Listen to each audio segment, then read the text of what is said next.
Welcome, everyone. I'm Brett Malakote, Associate Superintendent, Sacramento County Office of Ed. So pleased that you're all with us this beautiful fall day.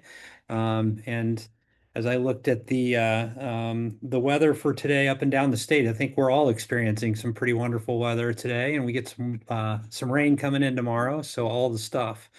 It was fun to see the K-pop Demon Hunters. That's just become a conversation in my household.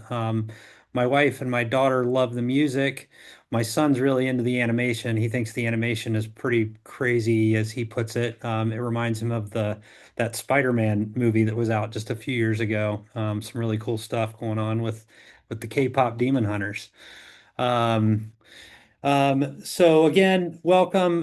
We're glad to have you all here. I think we can go on to the next slide. I know we've got a packed agenda today. Yeah, and let's keep rolling. So here's our mission, vision, and our desired outcomes. I feel like we've really spent quite a bit of time just underlining kind of these mission and vision statements that are really, I think, critical to the work. But we've got some, I think, really important desired outcomes here at the bottom of the screen too that I think are equally important. I'm going to focus on that first one in the desired outcomes. Increased capacity, infrastructure, and partnerships for ongoing school-linked behavioral health services for children and youth. And I'm gonna underline that word partnerships for a minute. We're gonna be spotlighting another wonderful partnership today. We've got Mendocino that's going to be doing the spotlight today. Both Debbie and Amanda are going to be sharing about the work that's going on there. And I think that Mendocino has been maybe the epitome of the word partnership in all of this. I think they so believe in the work, and they contribute to all of our learning in this community of practice in some pretty incredible ways. We were all checking in before the meeting started, just a pre-meeting opportunity to check in. And one thing that Patrick brought up was just how active they've been in the online community. And it's not just the online community, but I think that's just another example of the kind of work that they've contributed to. And I think one thing that we've all seen is that sometimes it's better to be really kind of measured and intentional in the work that's going on rather than trying to get to it too quickly, like that idea of going slow to go fast. I think has really been something that Mendocino has embraced. And because they've been so intentional over time, even though there's never been really a sprint for them, where they are now is really, it's very, very impressive. So we're excited to have, again, Debbie and Amanda sharing with us here in a few minutes and really providing that spotlight. So these will look familiar to you. Our objectives, we want to reflect on the work to date and envision next steps to enhance school-linked behavioral health services. We want to empower the community voices. We want to engage in activities to foster collaboration and learning. We want to provide insight on technical assistance and ways to support administration of the capacity grants. Again, looking forward to Mendocino's work that they've been doing and really kind of highlighting some of the PD and some of the tools that they've introduced to their community that they're going to share with all of us. Our agenda, also looks really similar from meeting to meeting, but we have our welcome, we'll have our inclusive welcome, and then we jump right into the peer learning and discussion. Do want to point out that these slides will be available to you after the meeting, probably as the meeting is going on today too. So if there's any part of this that you feel like, oh, I missed something, don't worry, this stuff's all available both during and after the meeting. So at this point, I'm going to turn it over to Vera from the Solano County Office of Ed. And Vera was in our behind the scenes meeting room before the meeting got started. And I'm really confident that you're all going to be leaving this inclusive welcome feeling a little more calm and a little bit maybe more grounded. I know just in how she was sharing this was going to be happening. I'm excited to join in this with all of you, but let me turn it over to Vera. And as I'm doing that, just say thanks to all of you once again. We've got 80 folks on the call, and that seems to be we're definitely not slowing down, and just want to thank everybody's commitment on a really probably a busy Tuesday, just like all of us, for making the time to be here. So with that, let me turn it over to Vera. Vera, thanks for doing this. Thank you, Brent. So good afternoon, everyone, and welcome. Before we dive into today's agenda to hear from Mendocino, I would like to begin with a short mindfulness and guide imagery activities to help us center, focus, and connect as a community. So here you can see the research shows taking even a few minutes mindfulness moments can increase our clarity, reduce stress, and strengthen our ability to lead and collaborate with intention. So today we will spend about 8 minutes here to grounding ourselves, both to model wellness and to enter this meeting with openness and focus.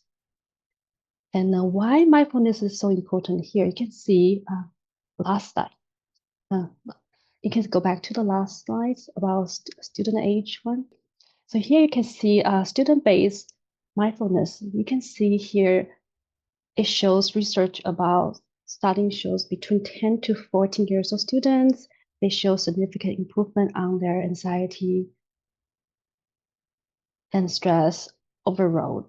And the guide imagery with the pictures deleting this mindfulness also help with the focus, emotion regulation, coping skills in children and children with recurrent abdominal pain. And if they also were missing some activities, you can see there's significant impact on doing this exercise.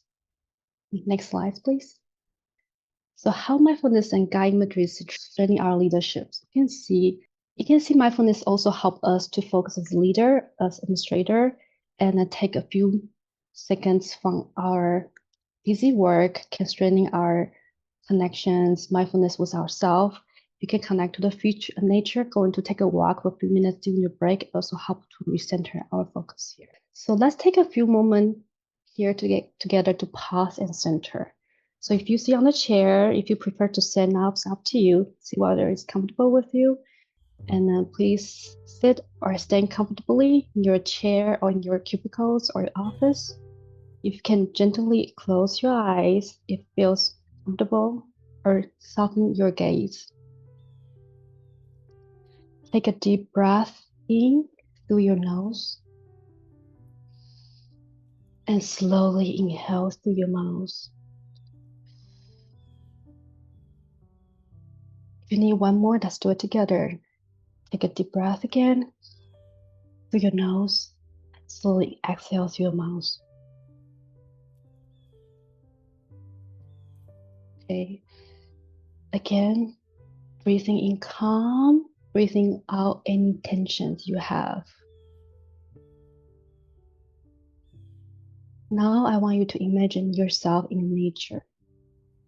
Maybe a quiet forest, a sunny field, or your favorite lake or river, or any peaceful beach you have been to. Feeling the ground supporting you, notice the gentle air around you. Okay, so what did you hear? What do you smell? Do you see any leaf moving? Or could be possible wave against from the shore?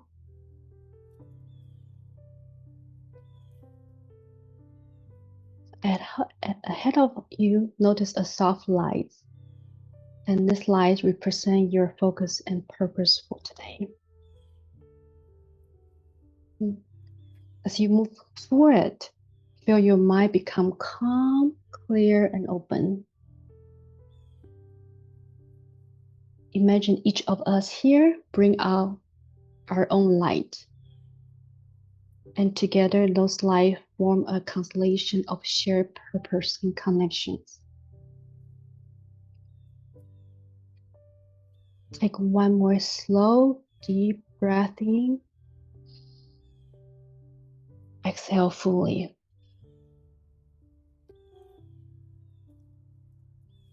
Okay, let's do one more time. Inhale on your nose. Exhale on your mouth.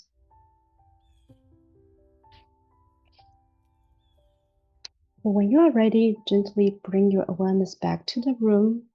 Open your eyes and notice how you feel.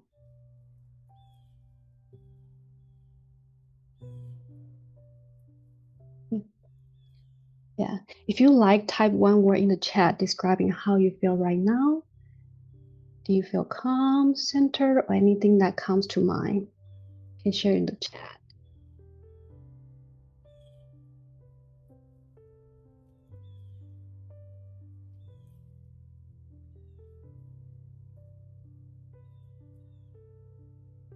So while enjoying this music, go through the chat. I see David feel calm, Patrick feel present, Ellie feel relaxed. We have calm, relaxed, lighter, grounded, feeling relaxed, focused. Good, good. Yeah. Okay, peaceful. I do feel peaceful. Okay. So continue if you have more other words coming.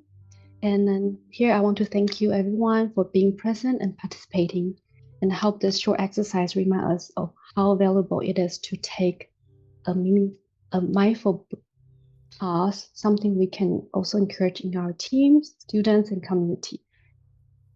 So let's carry this sense of calm focus into the rest of this meeting today. I'll be handing back to Patrick for our next transition time.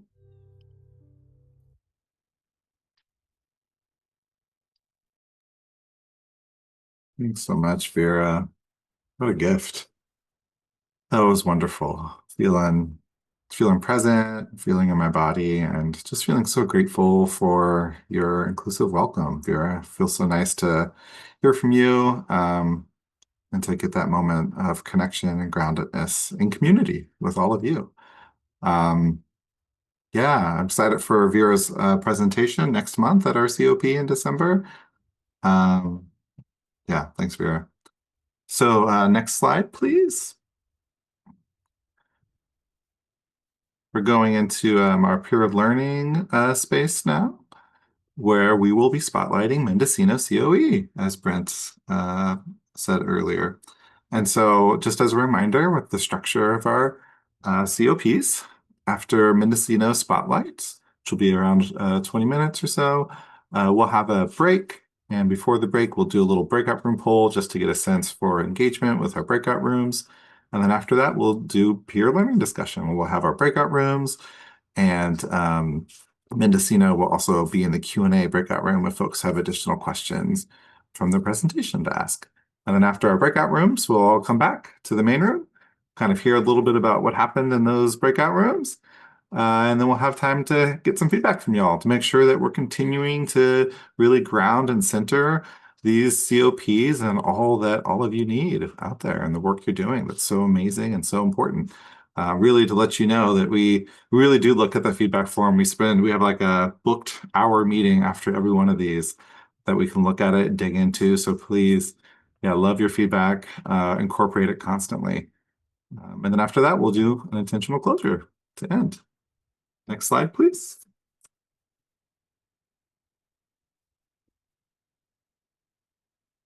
Great. So without further ado, so excited for you all to hear from Amanda from Mendocino Office of Education.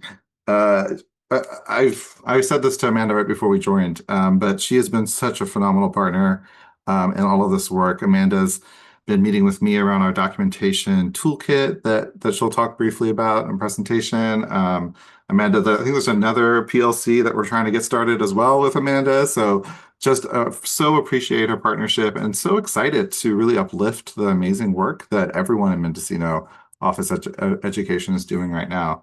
As Brent said, like they really have done an amazing job of making sure that they're going slow so that they can go far in this work. One of the things that we've been talking a little bit about at the capacity grant team is like sustainability and what is it that makes this work sustainable.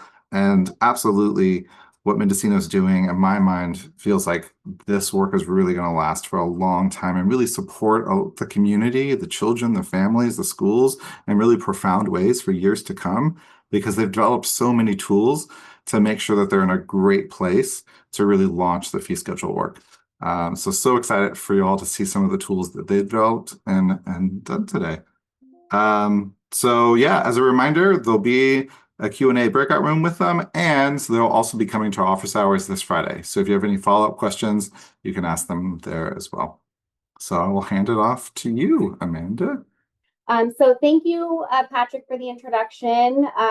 Yes, we have definitely been very intentional about our process, and hopefully we'll be able to give at least a roadmap of our journey and the steps that we've taken to get to the point where we're at today and getting ready to fully implement and roll out our phased rollout of CYBHI. We're going to do a brief overview of who we are as a County Office of Education.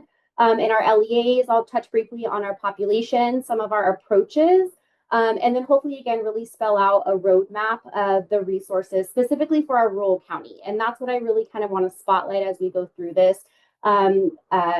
Debbie Connor, my name is Amanda Pantaleón, by the way. I'm an LMFT and CYBHI clinician. We also have Debbie Connor on, who's here to answer questions and give any amazing insight that she has as we go. But we are a small but mighty team in Mendocino County, and as a rural COE, we wear many hats. And so we really, again, wanted to highlight the unique challenges and barriers that I think we all face across the state, but are really felt more heavily, oftentimes in our rural communities where we lack kind of some of those resources. And so as we go through this, just kind of context and keeping in mind something that as I was putting this together that really kind of landed for me was really kind of remembering this idea and concept of cumulative advantage and disadvantage, which essentially says that individuals with early advantages, right, tend to compound over the lifetime. They tend to do better. They tend to be more positive things, whether that's health, well-being. But the same is also true in reverse, that those maybe students who have less opportunity or more disadvantages, more challenges, cumulatively might have some more disadvantages and struggles down the way. And so just as we lead through that, right, that leads to oftentimes a cycle of hardship for our students and our families. And so again, although we feel it completely across the state in so many different places, in our rural communities where we may not have healthcare or mental health care in a location, we may not have access to those services. It's really important that the work that we do reaches the students and families in a way that is sustainable and that we can make that happen. And so just keeping that in context as we go through today. And so a little bit about MCOE. We are a County Office of Education. We provide support to 22 local education agencies, including some charter and private schools, including our own schools, which we have listed there. We have preschools. There's 17 schools of those. We have a community school, or CREAT school, which is K through 12, and a juvenile hall school, and adult education. And so we're serving kind of across a lot of different layers. And our population, we are just over about 88,000 people in Mendocino County, but of that, we have about 13,000 students that we serve. We are very unique in that we're home to 11 tribal nations in our small rural county. Almost 95, over 95% of students are socioeconomically disadvantaged, with 8% of our families who live in poverty or below the poverty line. In general, our living wage is much lower than the state average in general. Many, 3/4 of our students receive free and reduced meals and lunches. And we have nearly 400 foster or homeless youth that we've been able to identify. And again, since COVID and challenges with that, we expect that that number is much higher. And as we're getting back into being able to identify students, we anticipate that going back up. Some unique challenges with Mendocino County is we span almost 4,000 square miles. With that, we also have some unique challenges. So we often, like many people, have some struggle with limited workforce and recruitment challenges. We don't have schools or advanced schooling around us to where we can get interns or associates or people to come into positions. Often the closest one is Sonoma County, and we have a great COE, sister COE down there, but that's where a lot of people will stay, right? If they're in that area, they're not going to travel up here to do the same job for a little bit less pay. And the next school after that's about 3 hours away. So there's a lot of commuting and stuff that's required to get to our offices, our locations, our schools, and our communities. And with that then results in some limited access to services. We have struggles with transportation, road issues. It sounds like the rest of the state is having some beautiful weather. We're gearing up for some flash floods is what I've seen on some of the warnings. tonight and some rain and stuff. And so oftentimes what that might do is that limits transportation. We don't have public transportation that goes to every spot in our county. It's very limited on where that is. We have severe weather conditions, and then again, just lack of availability of services. And then also too, making a little bit of a struggle, telehealth is a phenomenal resource and tool that we can utilize and capitalize on. But we don't often have adequate broadband access to our rural communities. And so they're not able to access things like telehealth or self-service just because of the remote locations of where they live. Again, we also have some other unique challenges. We have a pretty large underground substance economy that often brings crime and things like that. That is also something that is very impactful, again, with the limited resources that we have.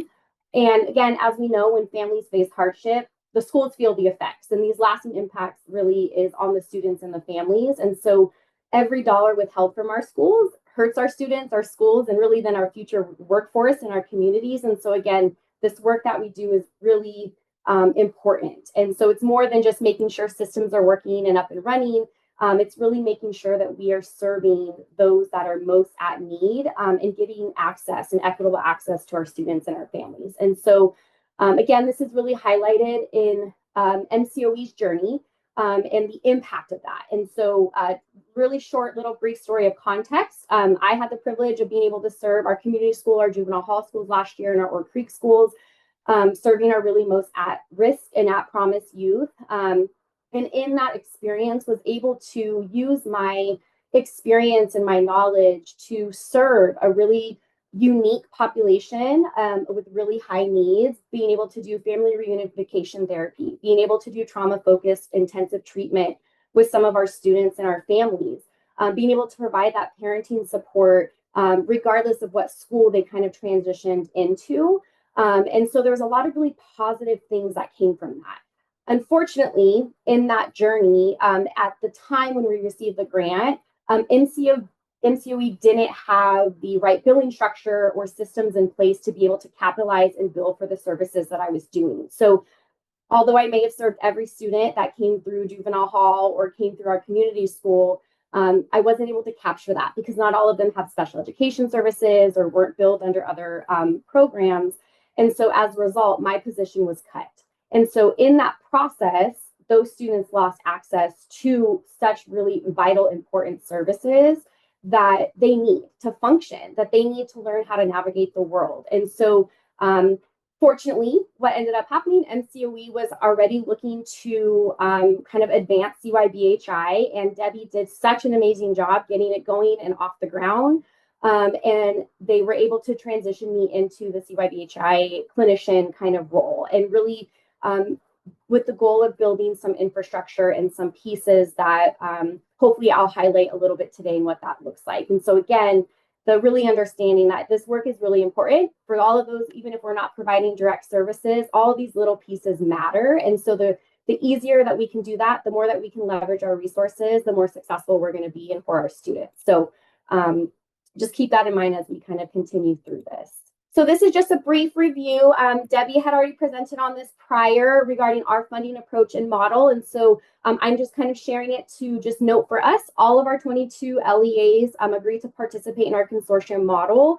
And those are some examples that you see on the screen of the available funding streams that we are currently utilizing and have. I'm not sure if this looks very small for some, for larger COEs or things like that, but these are the things, again, blended funding is such an integral part of sustaining this. And so getting really creative about how we do that. Okay, so our first kind of step in the journey was really making sure that we engaged our LEAs in the consortium. And like I said, Debbie did a phenomenal job of making sure that we did this. That was part of making sure that we had letters that were going out. She was having conversations with different people, which I'll talk about here in a second. Making sure that we're getting that information out, that this is coming down the road, and that we would love to have the support and be supportive of those LEAs that we have. And so there was a lot of communication up front where Debbie was talking to special education directors, really identifying, what services were we already providing with LEA BOP or small program, and what providers did we already have, and really making sure that that message was out there, that there's more funding coming for those services. And to keep kind of an eye out that this is, to really track excitement around the work that we're going to get to do. And then I know that she went to superintendent, shared that information, was in contact with fiscal teams and the LEA and the business side of it.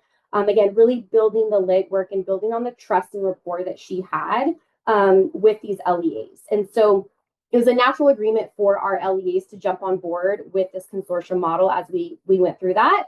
What we did after that is we completed the necessary documentation. There was the letters of attestation, there was the PPAs, there was the MOUs and contracts, which Debbie, this is like, she knows this like the back of her hand. So if you have questions down the road, she's the one to go to about it. But really establishing the foundation and getting everybody on board. And she absolutely did that. And then next was making sure, like I said, hiring somebody who could have that dedicated time and focus to make sure that when we launched the program, that it had all the pieces in place. And so I got hired in July and tried to really hit the ground running. That's just my style. And as much as we were very intentional about this, with the support of Debbie and her knowledge, and then just the excitement, there was really a push to get CYBHI going and the infrastructure bill and making sure that there was pieces that we could lay as a foundation for our LEAs. Again, initial time for myself really was spent on, at the very bottom, you see all the workshops and all the office hours, all of the things, making sure that those are meetings and spaces that we collaborate on. And I do love to be very active in those because I learn from everybody else. And that's a really big, I think, thread of this experience and kind of something I've learned is just to be really resourceful. There are so many great resources out there that all of you have done. And there's no point in reinventing the wheel if we don't need to. And so that was kind of the idea as we went through this of how to do that. In that process, once I was hired, again, we had behind the scenes, we had a master project checklist that a few of us had access to that broke down every single step of the way of what we needed to do, when those deadlines were, who was going to be responsible for it, and to make sure that we were all accountable and making sure that each of those pieces were done so we could keep the ball rolling. And in that process, we attempted to really select some pilot schools that we intended to roll this out with really some big intentionality around making sure that it was representative of MCOE of Mendocino County. And that included having some larger districts. That also included making sure that we had charter schools. That included having schools who had diverse providers, whether that was certified wellness coaches and licensed providers. Maybe that was, schools who had every provider and had the ORP already. But also the smaller schools that are extremely far out and don't have any support whatsoever, and they are the hub of their community. And so we really wanted to make sure that we highlighted those pieces. And so we did that. We had internal conversations. There were conversations that happened before I came on board also. But again, really making sure that we had a diverse set of providers and systems that we could pilot with to make sure that as we roll it out to our entire consortia, that we've fine-tuned those pieces to make it as smooth a transition as possible.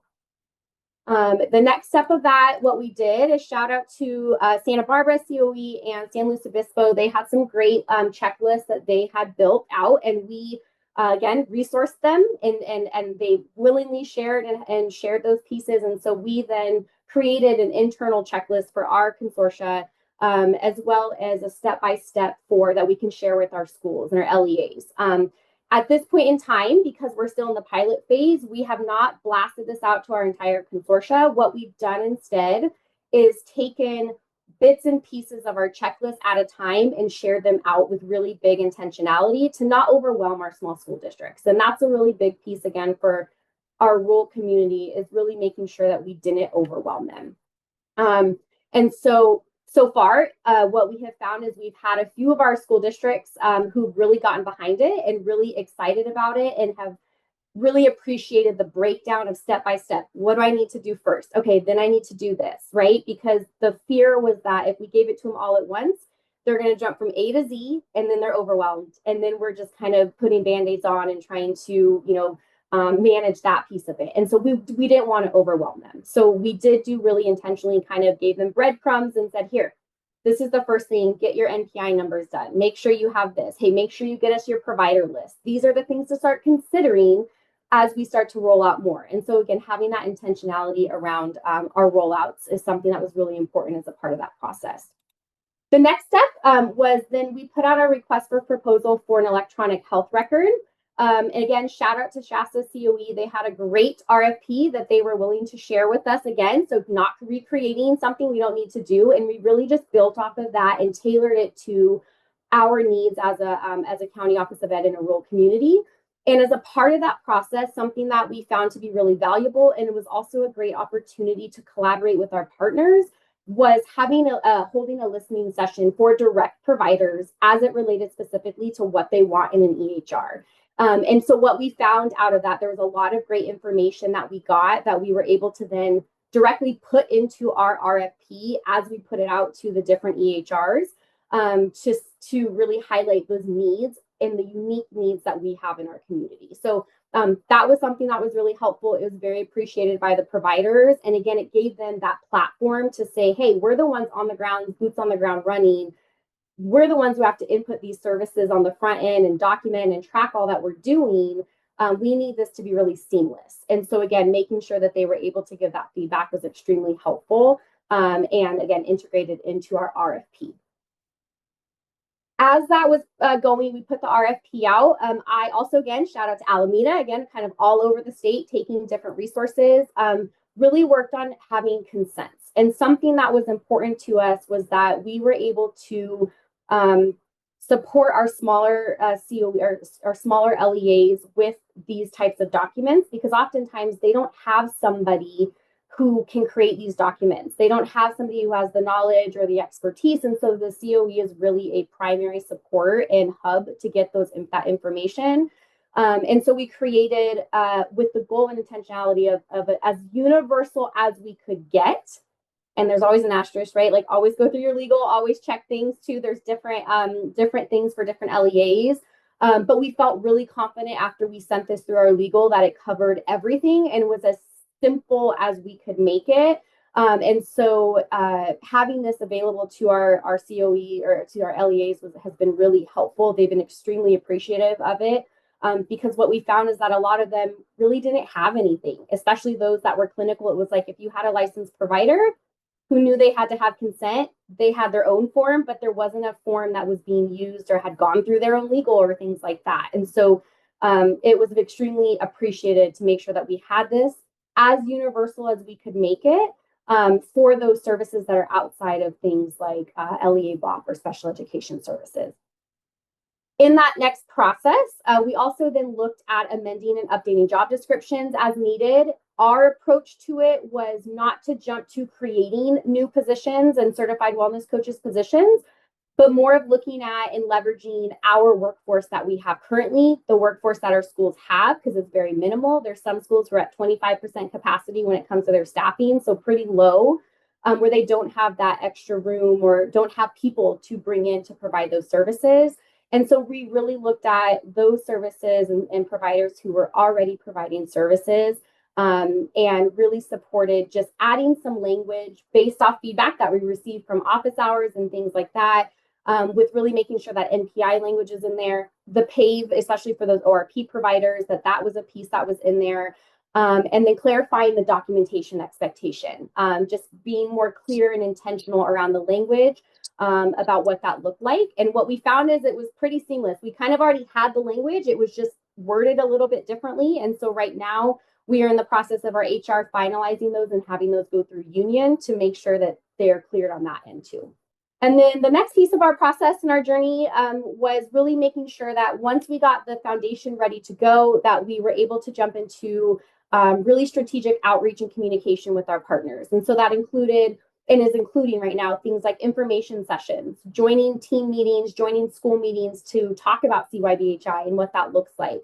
Really joining SELPA meetings, superintendent meetings, making sure that everybody as a part of that puzzle is really receiving the information and is understanding what this is so that they can get behind it and back it on their end. And we can have both a top-down and a bottom-up approach to making sure that this is successful.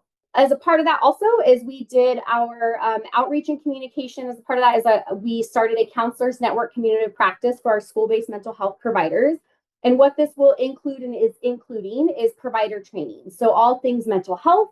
It includes documentation. There's a little portion that I always include CYBHI updates on as a part of that. And we've only had one. Our second one is tomorrow, but the reviews were really great. And the providers appreciated having a space to figure out on the ground, what does this look like and what is the impact? And so having that space and building that trust and that support in our community, especially where in our rural communities, they don't have teams, they don't have groups of like-minded professionals or things like that to have these conversations. And so it was really helpful to have that area and that space for them. That also included having a CYBHI newsletter that we are sending out. Again, we've started one in October, and this is blasted out to superintendents. It's blasted out to directors. I blasted out to school-based mental health providers to really make sure our community providers are aware of where we are at to keep us accountable and transparency and building that trust. But also what are some next steps and what can they be doing to work on as we start up this implementation.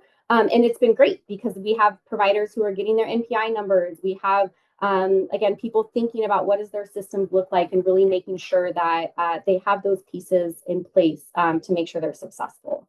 The next piece is, again, walking with our pilot schools, kind of like I mentioned, being really intentional about what that looks like.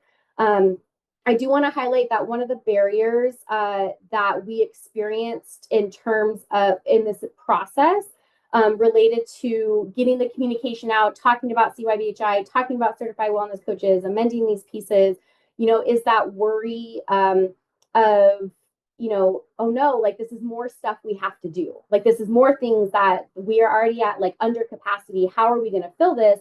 And so a big part of our messaging has been, it's not that you're doing more. We're just capitalizing on what you're doing already. We're finding ways that it is already there. We're not adding anything. We're not adding a person. We're not adding a service. We're capturing the work you're already doing, and we're just putting a label to it and billing that. And so really simplifying that for our LEAs and making sure that message is there so that they can understand, again, the process, again, and what are we doing, and really getting their buy-in to make sure that they're supportive with that. And then our next step, which is we are interviewing on Monday. So we got a little bit behind. People were out and things like that. But our next step is to select our electronic health record so that we can start implementing that with our pilot schools. We've narrowed it down to 4 at the moment. And hopefully we'll have chosen ours on Monday afternoon. So fingers crossed that we continue to work through that. And just to make sure I have time check. Okay. And then our next steps on the horizon is, again, really executing that EHR, working with our pilot schools individually to walk through the crosswalk tool of services, again, just to make it easier for them to identify what they're already doing and where does it fall in the billing category.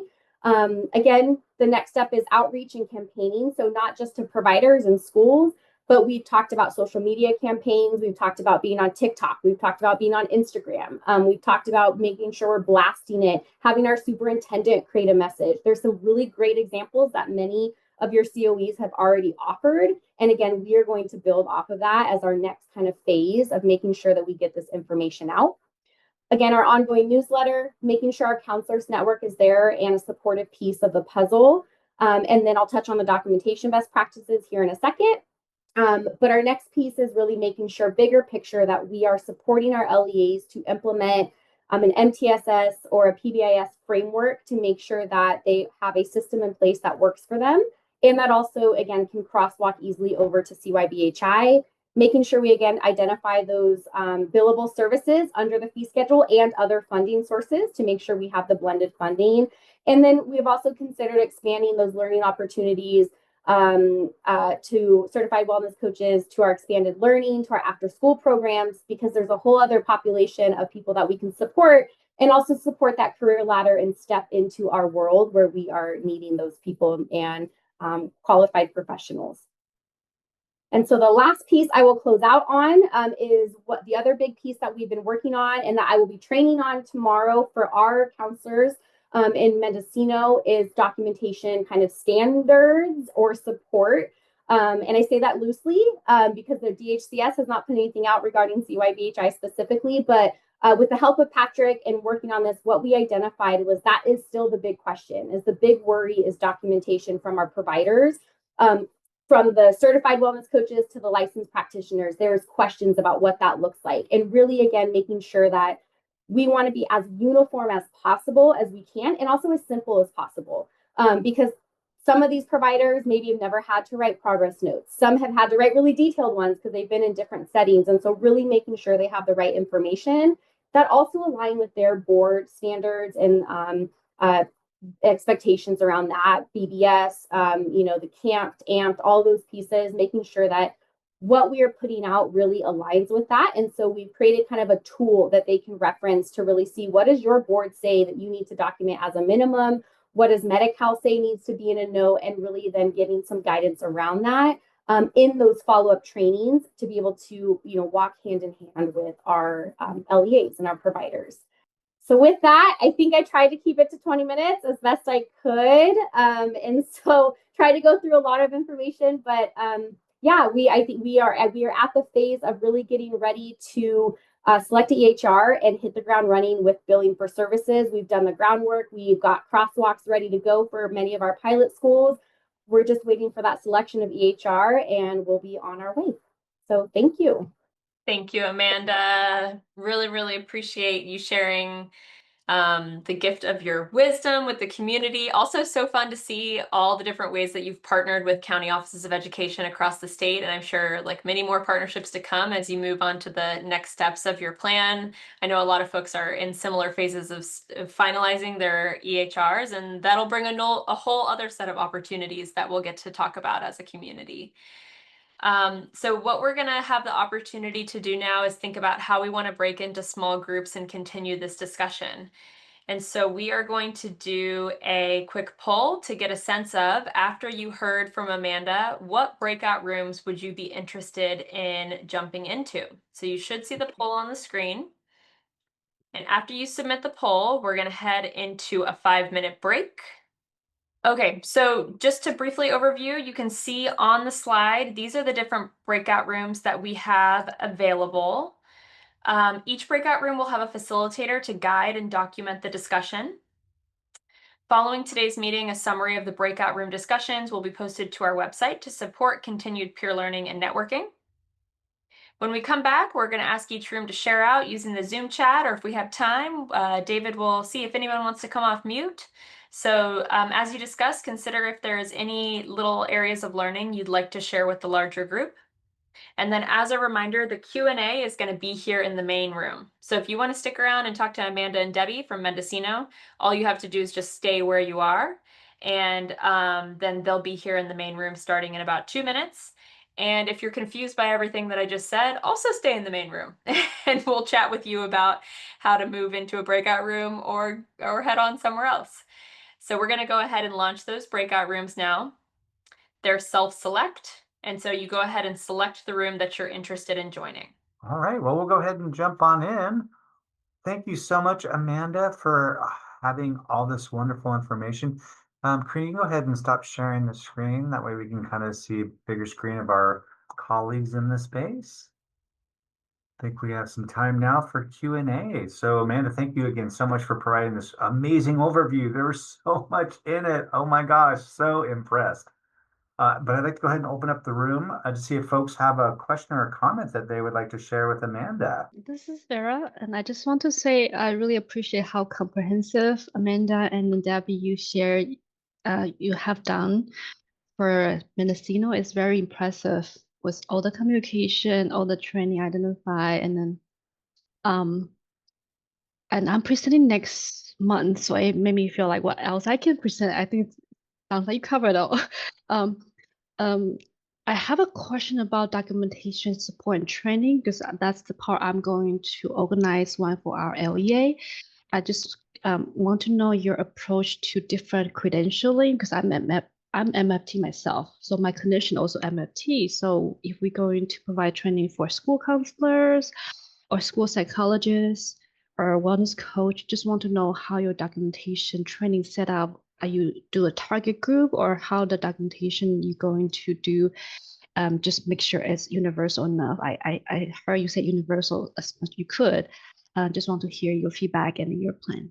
Yeah, thank you for the question, because it's definitely one that we've been ruminating with and like marinating of like, how do we do this? Because we have so many diverse providers who are under different boards and things. And so the approach that we're kind of taking, and with that, it's been a lot of conversations with licensed providers, with PPS credentials. Like I've kind of really made it a point to talk with our providers to see like, well, what is it that, what are they having to do in their schools and in their LEAs right now? What does that look like?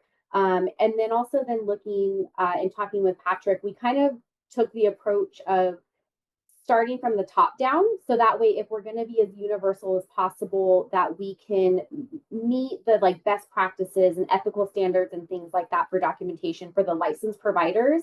So although, notes and such may not be as detailed or things, we're kind of taking the approach of certain formats that were recommended by different boards. And so tomorrow, for example, like our special education department kind of uses like a DAP format or a BERT format in other LEAs and other LEAs. Well, there's one more. I can't think of it right now. SOAP format is the other one. So really training on what that looks like, because unless you're a licensed provider or associate, you don't have training in your curriculum on progress notes, which is a requirement of the grant of Medi-Cal and of insurance. And so we are taking that approach of, as best we can, train them up to the highest level, but as minimal as possible to keep it simple. And so that's the approach that we're going to take, and we're going to see how it goes.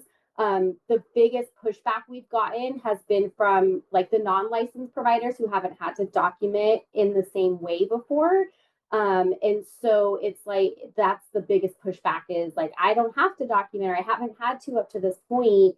Like, how much time is this going to add on to my workload? What is this going to look like? And so I think the conversations that we're having, my approach in previous roles has also been like as many templates as I can give, as many examples as I can give, as a variety, right? Because everyone has different writing styles. Everybody has different things that need to go in certain places depending on what they're writing under. So our approach is train them, all of them, certified wellness coaches included, at whatever that highest level is, and then keep it though as minimal as possible, if that makes sense. And then that will be up to a licensed provider to determine, which they are completely able to determine if they need more or not.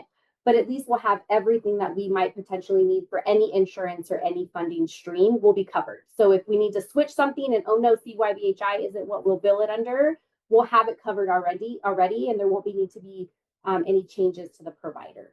This station pretty is good, especially mentioned about if just to see which services will be eligible, not just for school-based, the CYBHI, because some other one has more strict requirements.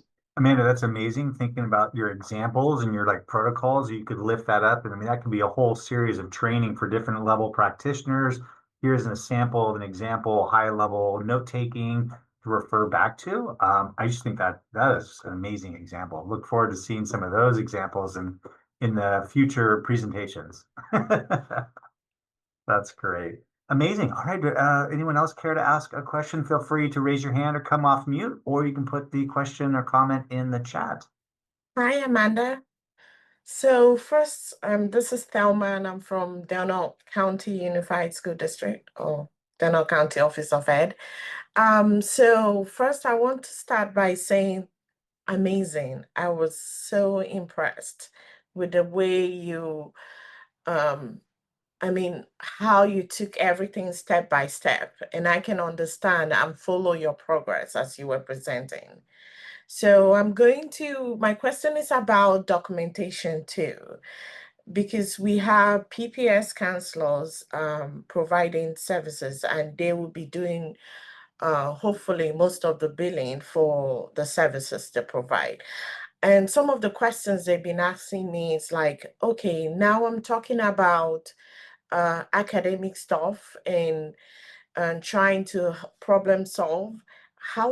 Which part of that conversation do I need to document? And so do you have any resources that I could direct them to? Because yes, they're doing academic counseling, but they are also doing parts of like stresses surrounding academics for the kids.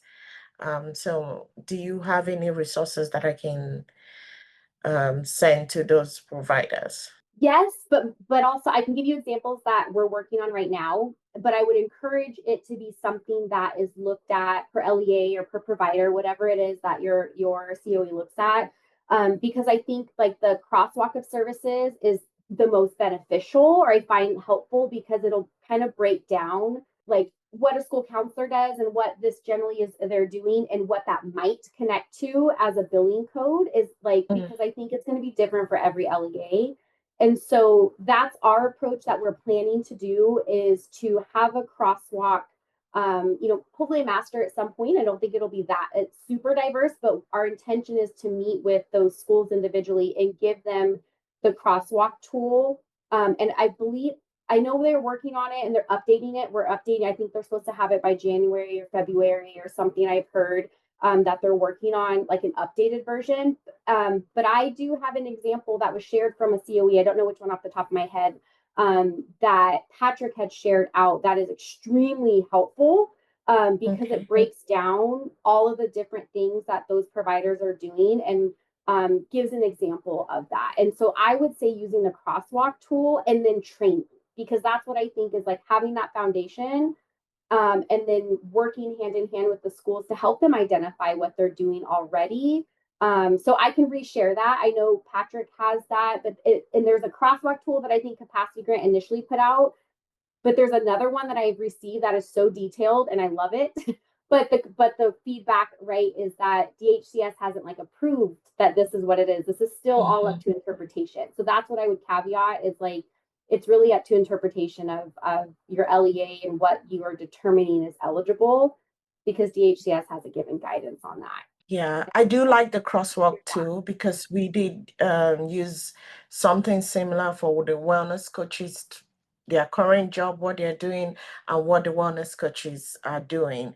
And it kind of helped reduce anxiety over, oh, how is my job related to what I do, and what can I bill for and what can't I bill for? So yes, please. I'm sure it's somewhere in my I will have email, but and share it out, because I know, because like I yes. said, there's one I know that Capacity Grant shared, and then we've been kind of in the background working on a more detailed one. But it was, to be fair, from another COE who had done the work already on it, and it was great, and it was very helpful to have that crosswalk of like, oh, when you're meeting with a student for academic counseling, but this comes up and you do this might be the service that you would bill it under. And so that was, I think it was more guidance in helping them understand what those pieces are. But yes, I will make sure Patrick sends that out, because I think he was the one who shared it. Okay, thank you. Wow, that's amazing. Yeah, great examples, and that's a great thing to be sharing out as we get more specific examples and languages. Scott, you have a question or comment? Thanks, David. Thank you, Amanda. That was really a great presentation. I think a lot of this also depends on the EHR system that you're going to use, because some EHRs are going to have a lot of these capacities possibly built into them. Others, they may have something that's going to need further tweaking and development. And I know you and I have been exchanging an email about, medical necessity determination, ORP. Are you thinking about how you're still in the process of determining your EHR, correct? Correct. Yeah. So I'm just wondering are you thinking about how to wrap medical necessity determination into this? It's not related specifically to documentation, but that's kind of where I'm stuck right now a little bit, because I don't worry so much about the licensed or the licensed eligible people, because they've all done master's degrees as clinical social workers and MFTs. But I have a very large group of school counselors in my county, and they are extremely concerned about billing under anything that has the word therapy in it, the use of the word assessment in it, those sort of things. And so I'm actually never using the word therapy in their presence. I use the word counseling all the time. I use the word skills training. I don't know if you have any thoughts on that. Yeah, no, and I appreciate, that's my next kind of thing, that is those emails we've been sending back and forth, because I think, and it got brought up yesterday, and with the conversation of there's the billing perspective of that, right, and the signing off and that piece of it, and ORP and that piece of it, which is very distinct from the in practice, what does that look like? And so I think that's my hope, and with the selection of the EHR, those are questions that I have for the 4 that we've narrowed it down to, that I'm like, these are the specific questions I would like to see, because I have seen with some of the ones we've selected, when they've given us like a demo, they have those pieces in there that make it simple. So hopefully it'll be done, like figured out a little bit for us maybe. But I do think that that's a big concern. And I think, like you said, especially the PPS credential providers, again, who have not done therapy, and it's different, but it's like all being billed under the same thing, but in practice might look different. And so I think it's really going to, my anticipation of this, because not having done it just yet, but in conversation with the providers, is really just getting them to understand, like, yeah, what you're doing, what a licensed provider might be doing as counseling and what a PPS credential might be doing as counseling, they might be very different in practice, potentially similar, but different. But under this fee schedule, they're going to be billed the same. And really helping like separate out the billing piece, because I think that has also been a big piece of like, we've had licensed providers like, no, I'm not going to sign off on something that I'm not providing oversight to and what this looks like, and really helping them feel confident.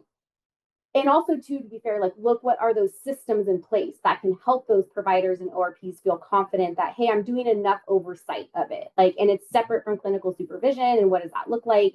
And so I think it's, my thinking of it is going to be creating those systems, or creating those little kind of what did you call it?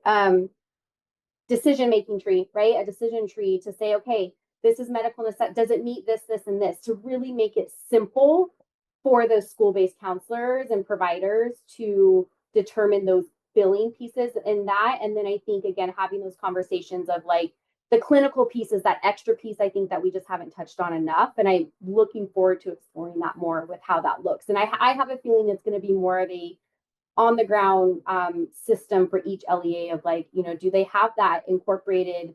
What does their supervision look like, in general? Because I know in a lot of school-based places, there has, like, I know for ours, this very small county, there are some places who don't do supervision at all, because they're so small and so tapped out, right? And so like really being able to find, okay, they need this support, or what does that look like? And that's the phase we're in right now, is waiting for that EHR, see what we have, and then hopefully build upon that and have these conversations. Because as a licensed provider, it does make me worried signing off on things, even though I know it's billing and it's a billing purpose. My license potentially is on the line, and I need to make sure it's not on the line before I move forward with those things.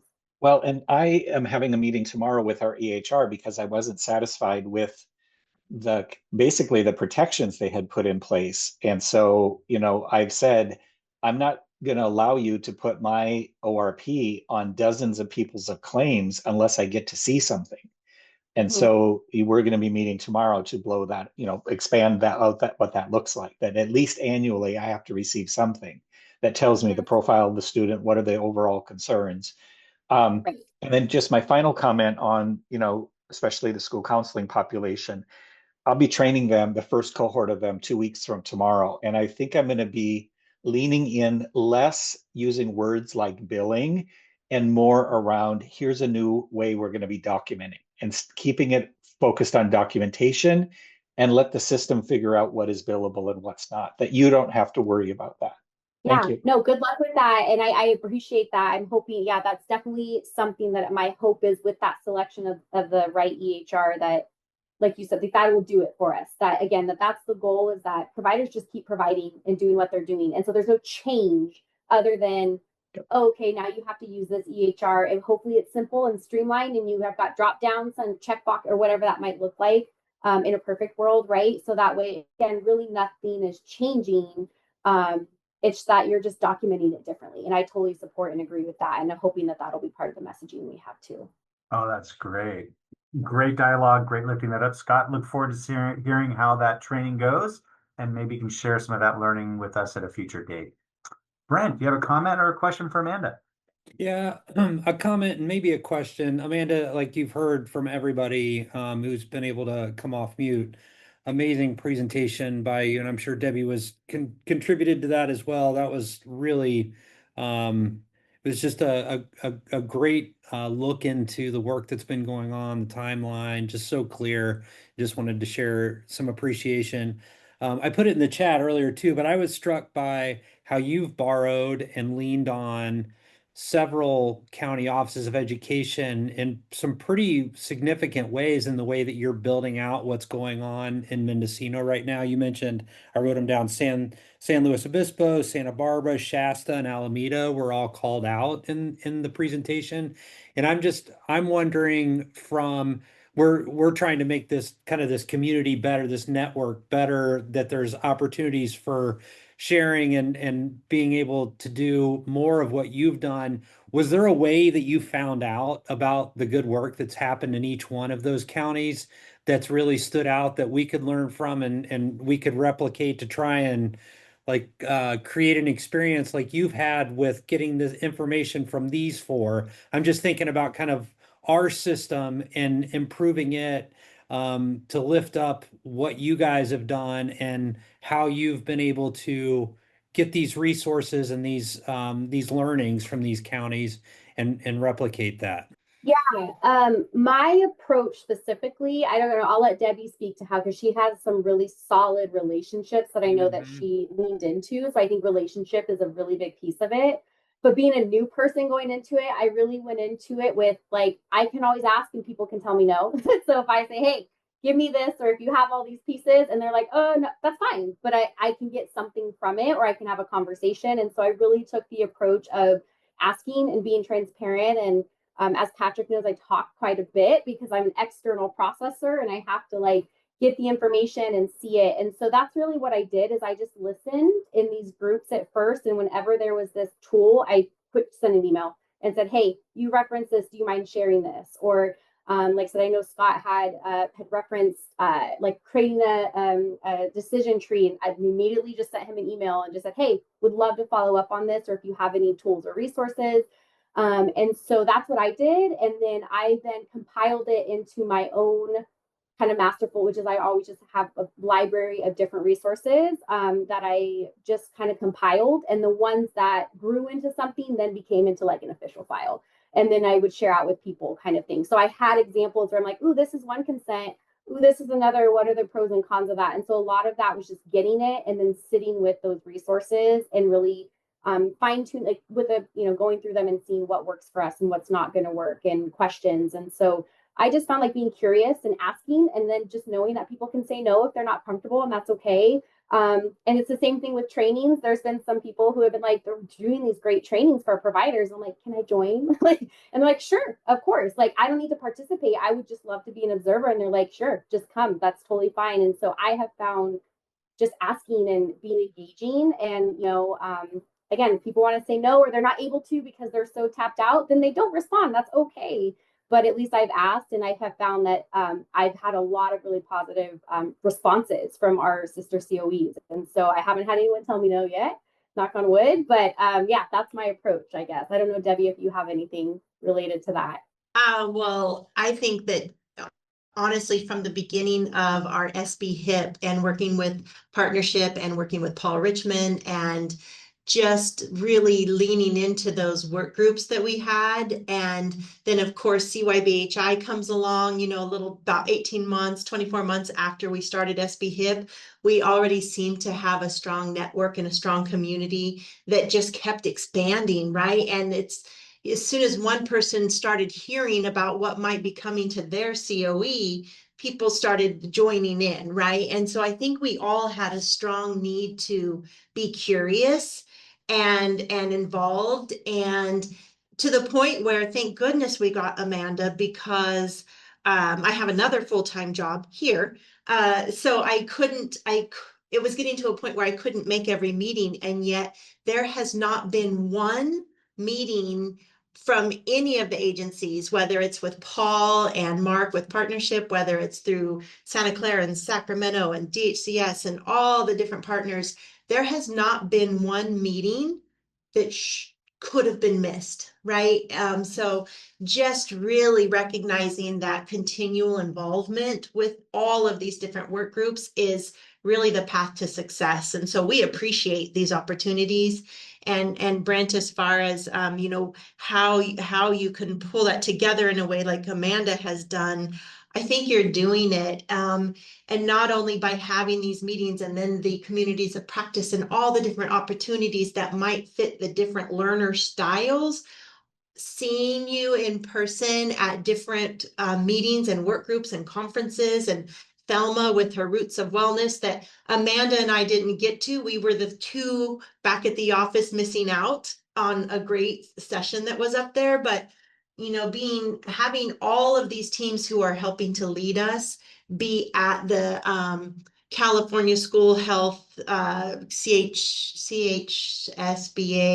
I forget which one it is. It's in Santa Clara, and the DHCS work groups. And whether, I mean, I could just probably name 5 different conferences I've been to that seeing our partners there in person has made a huge difference, I think, because it opens the door to continued communication and reaching out to who are now your friends, right? And so I think having that in-person involvement from all of your teams has been really beneficial to LEAs who might feel a little more alone or confused. So I thank you for that. Yeah, so I'm hearing like paying really close attention and then not being shy to ask when something comes up that feels like it would be important for the work that you're doing. Yeah, that's so helpful. Thank you. Thank you both. It's so beautiful. And in the spirit of sharing, your slides are now on our website. You can click on the slides, and all those documents that Amanda had on the slides pop up, and they're usable as PDFs. So share and share alike. And speaking of being in spaces, you know, folks, when you are going to events, please post that in our online community so we can reference and see who's going places. And for example, Debbie, I met your colleague Chris Kinney at Breaking Barriers. We were sitting down having a little bit of food and sustenance at the end of the event, and we started talking CYBHI, and all of a sudden it was like, oh my goodness, you're from Mendocino. Fabulous. Awesome. And speaking of which, we saw Paul there as well. Paul, you got a question or a comment? Come on. What's up? Yeah, well, it was great to see you, David, in person there at Breaking Barriers. And yeah, awesome job, Debbie and Amanda. Great presentation and amazing work that you've been continuing to do. And I just had a question. You kind of touched on it, but 2 areas I was curious, like how your approach is going, or if you're, you know, sensing any concerns are the collecting of the insurance information and collecting of consents. So I was just wondering if you might talk to those, especially if you're, you know, if you're sensing that those are still areas where we're concerned or want to work on our approach. Yes. It's definitely it's kind of that next phase like that we have that we really want to target. I think what my first process is what are the systems we already have in place and what's working and what's not.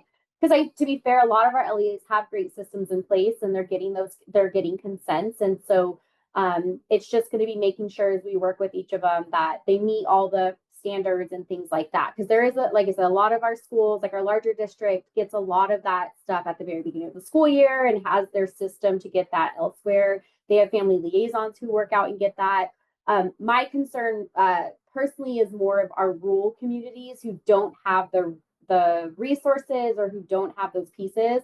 I am hoping that the EHR that we select will play a big role in that. There's been some who have had some big promises around it. And so like part of me is leaning into waiting to see what comes from our interviews on Monday to really ask those questions and really troubleshoot and see what are the creative ways that they are getting consents or helping LEAs get consents. Because that is my worry. And my biggest worry, again, is less about these larger school districts who have supports and family liaisons and people who can reach out to families, but it's those smaller school districts who it's a teacher. You know, maybe they don't have a PPS credential provider. Maybe they have to contract with us to do that. And so really getting creative with that. I've talked to Debbie. I don't know if we've written it in anywhere, but I've like mentioned like having iPads for everybody. But then we run into like they doesn't have service. And so what good is an iPad without service, right? So there's all these things that we're going to kind of like want to look into. And my thinking is more of like those rural communities are how are we going to get that? What does that look like? You know, can we get them signed and is it an easy upload and we're good that way? I think that there is a lot of systems in place. And I know Debbie can speak to that in terms of like LEA BOP and so on, all the other programs, because I know that they are getting consents that way already too. And in talking with our superintendents throughout this whole process, some of their concerns were hey, we might not want you just telling us that we have to blanket these consents out to all of our parents and families.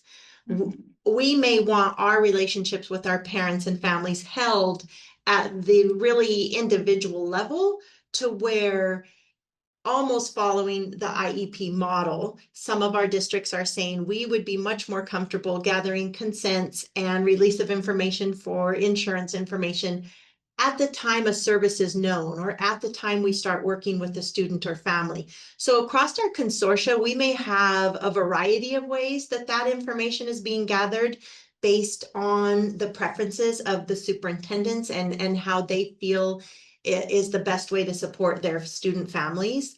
And so I see that this can be varied throughout our group. And I think that it could even be to where the ones who think they want to have those individual conversations one-on-one when we know that a service is needed, they could maybe, after seeing the success of some of our other districts who have done a beginning of the year back to school packet, capturing information more universally in their whole student population, we may see some shift back and forth as well, depending on how the families receive that information and what the family feelings are. But we have some really small schools who, our school with only some 30 students, that superintendent has said, no, I will be speaking to each of my families independently when they need it.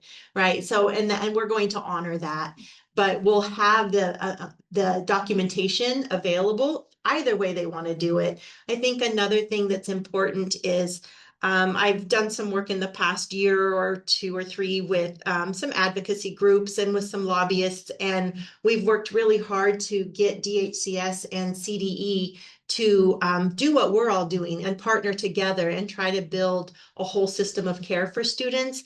And learning that CDE and DHCS are now saying, hey, we can process student data, student enrollment, and at least Medi-Cal information to help districts come up with the Medi-Cal eligibility ratio for LEA BOP and SBA.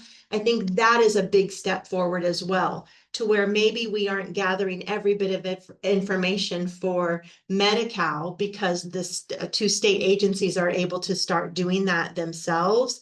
But then this leaves us with, how do we gather the information for the non-Medi-Cal population, right? And that's another 40% of our population. So we'll have some work to do for sure, but I think it will definitely be evolving between hoping the CDE and DHCS integration works, and then working with each of our superintendents on how do you best want to support your student families.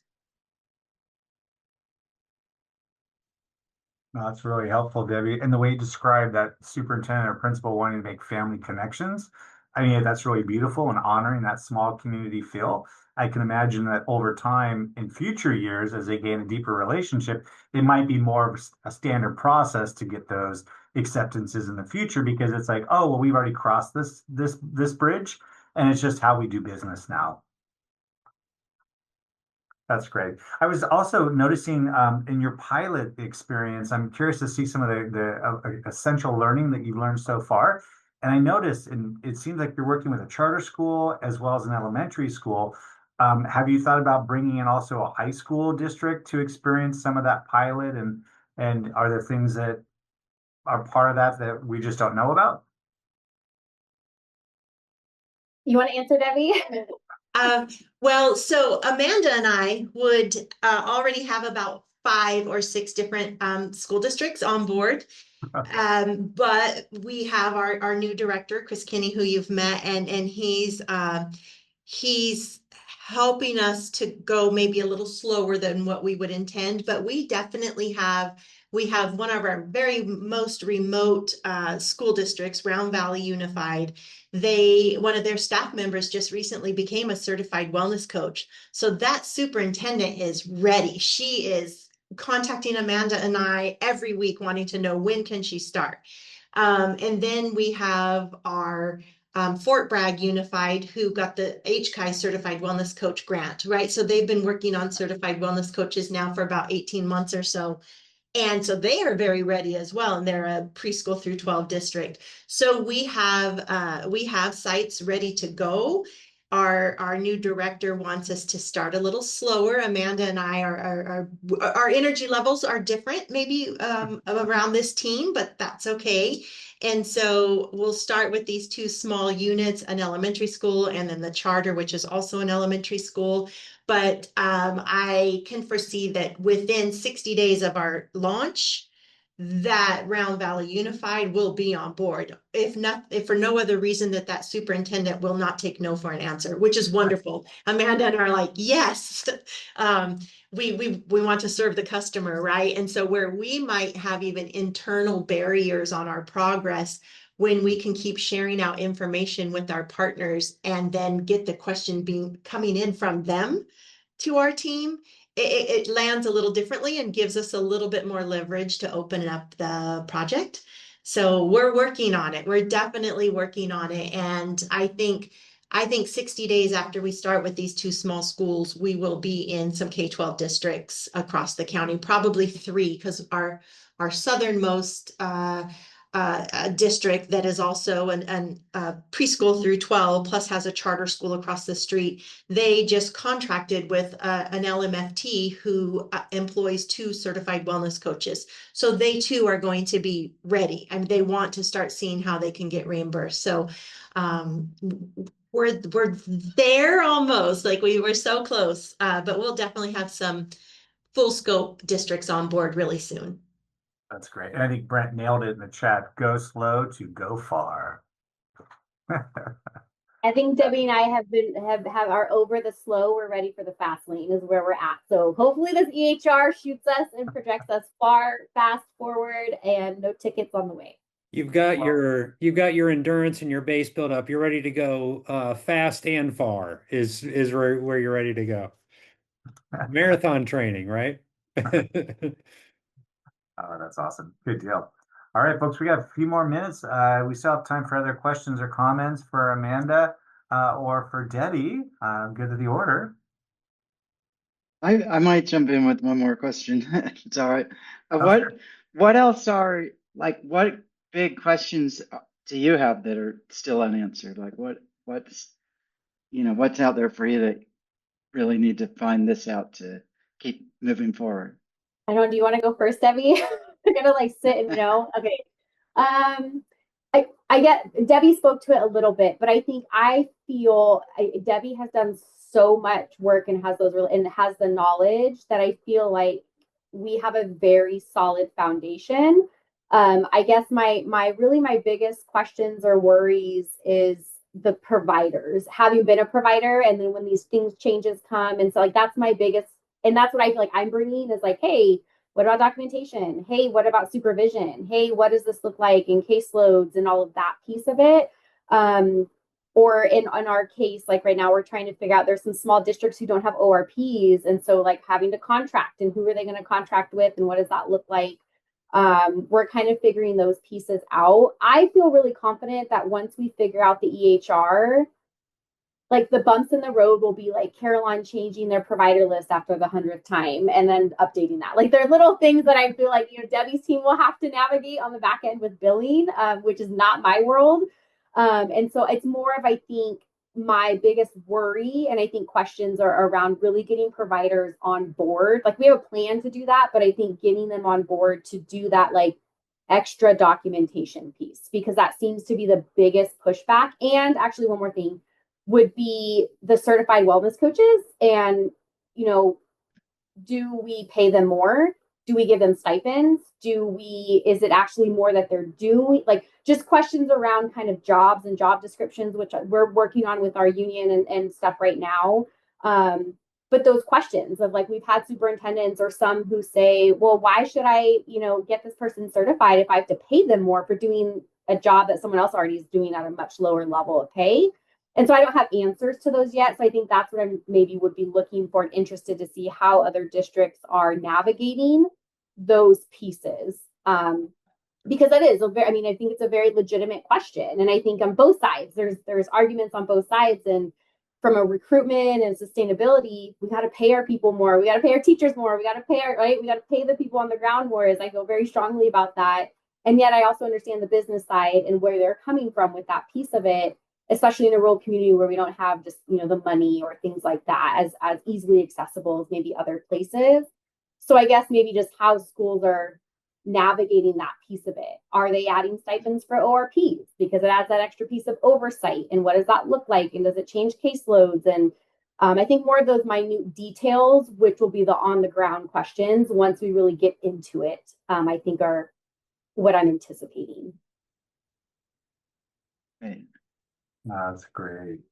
Wonderful. Debbie, your thoughts? Well, so I have a couple of districts. We didn't do the bridge funding, the bridge grant application as a consortium. Our director had decided to so we made sure every one of our districts knew it was available if they chose to go for it, and several did. But with that, looking at our sustainability moving forward, and one of our districts lost the federal mental health grant in, what are they in, like year 2.5 or so, right? And they fortunately were in the formal appeal process, so they might be saved. We're not quite sure. But we did just apply for the next round of those very same federal mental health dollars as a way to support less costs to the districts to continue participating in the fee schedule process and trying to get reimbursements back for those through those non-federal insurance programs, right?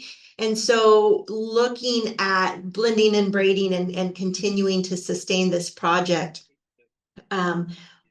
thinking about what is the feasibility, maybe with the state budget, of seeing more one-time dollars towards mental health to continue supporting this, because the cost to participate is high once you're paying your providers, paying for your share of the electronic health record, paying for your billing staff, right? So we are looking at how viable are any one-time state dollars that might come down from this budget influx that we might be seeing. What's the likelihood of that? And then what is the likelihood of some of the federal mental health programs as well? That's great.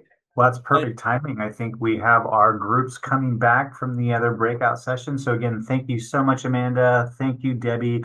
Really appreciate your questions and answers and your presentation.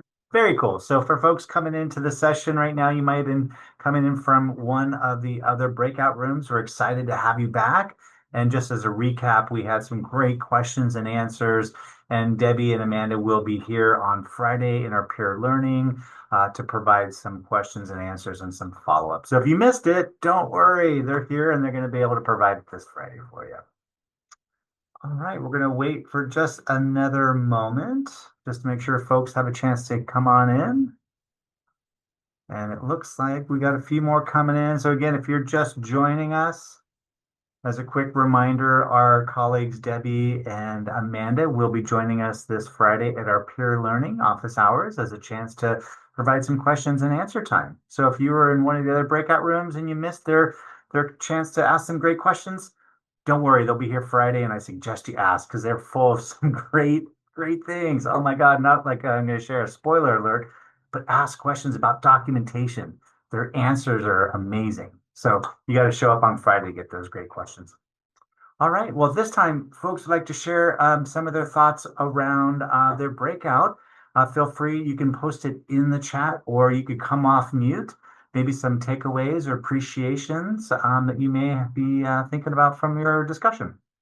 Well, I've been voluntold for my group, so I'll share. Amazing. I was in the fee schedule group, and they were a really helpful group. One of the things we talked about was the need for a guide on the procedure codes, which provides a more detailed description of the different procedure codes and parameters around them in writing, all in one place, so that we have easy access to it, and so do our LEAs. So just kind of reinforcing that this is an ongoing need, just to make sure that we are all within the requirements. That's great. Thank you, Kim. We also have Carissa in the chat is sharing out that Shannon, Mayu, and Jasmine, that was a lovely 30 minutes of learning from each of you. Let's do it again. Right on. And then Shannon York is sharing, I got to have Mayu and Carissa and Jasmine all to myself. What a lucky person. You guys had an amazing CYBHI Love Fest with some great colleagues. That's beautiful. All right. Other folks would like to share, feel free to come off mute and share, and or you can put it in the chat. Looks like we have Renee Fleming from Shasta County. A couple of weeks ago, you mentioned a shout out, something about Shasta College. Can you please? Oh, directly to me. Yes. Oh my God, Renee. So sorry reading that so quickly. I will circle back with you, Renee, about Shasta College.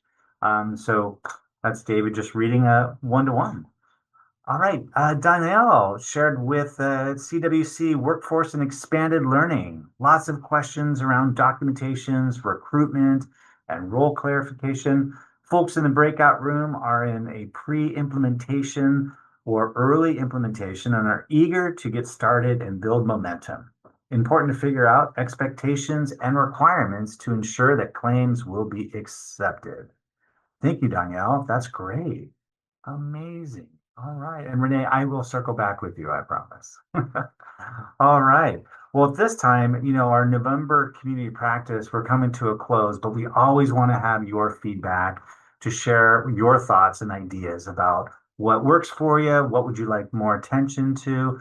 So we're going to go ahead and have the opportunity for the chat. There's a link in the chat for the survey. Please take a moment. All right, we'll go to our next slide. Well, we're at the last part of our community practice today, and it's our intentional closure. As you know, the intentional closure highlights the individual and shares a deep sense of experience and personal feeling about the capacity grant and the projects. We'd love for folks to share something that's really been empowering for them, maybe an appreciation of gratitude for a person or a recent win that your county has experienced or some other celebration that you're having. Gratitude is a beautiful part of the human experience, and sharing it in community can elevate and lift all of us up further. So if you'd like, feel free to go ahead and put that in the chat. That'd be great. Something that you feel a lot of gratitude and love and appreciation for. And then we can kind of see how we'd like to celebrate our community. All right, we had a good laugh earlier today. Yes, comic relief and laughter celebrates. Feeling grateful for Amanda and Debbie taking the time to prepare and present about Mendocino's great work. Thank you, says Brent. Debbie, Mendocino County's big win was getting Amanda onto our CYBHI project. We may have pulled her away from the students that she was serving, but we know that she is building a system of support for all the 13,000-ish students of our county, and we feel just amazing. That's beautiful, Debbie. I'm grateful, Liz says, I'm grateful for our COE engagement in the breakout rooms. And I was there and there was a lot of participation and learning in to provide peer learning to one another. Wonderful. Caitlin, she's grateful for the participation being candid in breakout rooms about their challenges and their concerns. Beautiful. Nicole shares, grateful that we are all in this together and willing to share resources and ideas. Oh my gosh, so beautiful.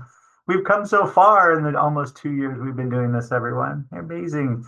Patrick, appreciating the collective community of the folks who are supporting each other in this work. We're not alone in this work. Paul goes on, grateful for how generous everyone is in the work and always is about sharing their knowledge and passion. Absolutely. Well said, Paul.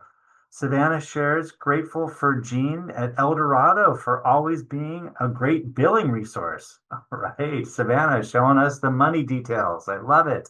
That's great. Carissa shares, I'm grateful for the rare opportunity to share a breakout room with Shannon and Mayu. What a treat. That must have been a great breakout room. We've heard a lot about that break room. That's beautiful. Desiree goes on to say, thankful for so much strong teaming and support across CYBHI space. Oh, absolutely. Michelle shares, grateful for the space to come together and learn. Amanda, she shares, I'm grateful for all the partnerships built and being built, for the willingness to share and support, provide resources. It is all so valuable. Ah, amazing, amazing. Well, all of you, I really, really deeply appreciate all of you sharing our gratitude for one another and our communities and our big wins. Just elevates everyone. I mean, oh my goodness, I'm feeling such a sense of beauty and gratitude by all of you. So thank you all deeply for sharing. We really appreciate you. And with that, I'd like to go ahead and just close. One more big thank you to Debbie and to Amanda for sharing amazing content in the community practice. Thank you, Vera, for giving us a beautiful, calming sense of calmness and being to start this presentation. And thank you all for just sharing in this beautiful community we built together. And with that, we'll go to our next slide and we'll say goodbye. We love you. Take care. We'll see you soon.